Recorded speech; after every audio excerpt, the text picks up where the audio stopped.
रात गहरी थी। गांव का आसमान शांत था। तभी अचानक हवेली से धुएं के गुबार उठने लगे। लोग घबराकर चिल्ला उठे, बचाओ, कोई आग बुझाओ।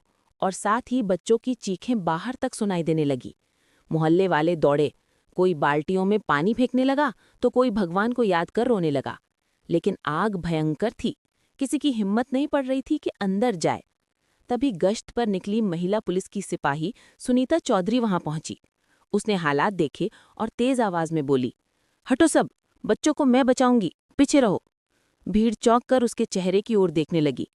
किसी ने डरते हुए कहा, बहन जी मत जाइए, जान का खतरा है। सुनीता की आंखों में जज्बा तैर गया। दृढ़ स्वर में बोली, मैं खाकी पहनती हूँ, डरना मेरे लिए नहीं बना। अगर इन बच्चों को कुछ हुआ तो ये वर्दी माफ नहीं करेगी।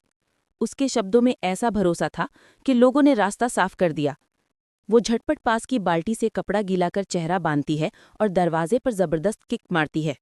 आवाज गूंजती है और दरवाजा टूट जाता है।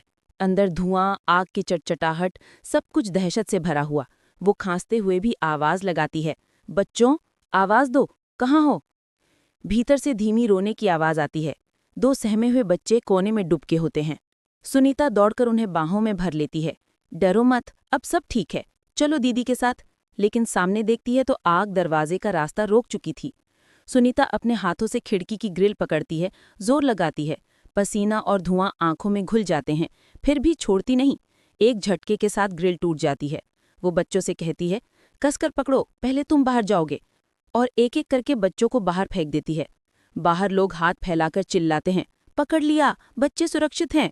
भीड़ में खुशी की लहर दौड़ जाती है। फिर सुनीता आखिरी छलांग लगाकर खुद भी बाहर कूदती है।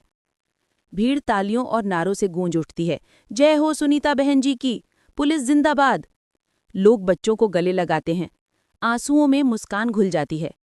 सुनीता का चेहरा धुएं से काला हुआ था। आवाज थोड़ी भारी, लेकिन आंखों में चमक और होठों पर हल्की मुस्कान कायम थी। उसने भीड़ की ओर हाथ जोड़कर कहा, ये वर्दी सिर्फ व्यवस्था संभालने के लिए नहीं, आपके बच्चों की सांसें बचाने के लिए भी है। जब तक सांस है, इस खाकी को निभाऊंगी। उसकी बात सुनकर चारों तरफ सन्नाटा छा गया और फिर लोगों की आंखों से अश्रु बह निकले।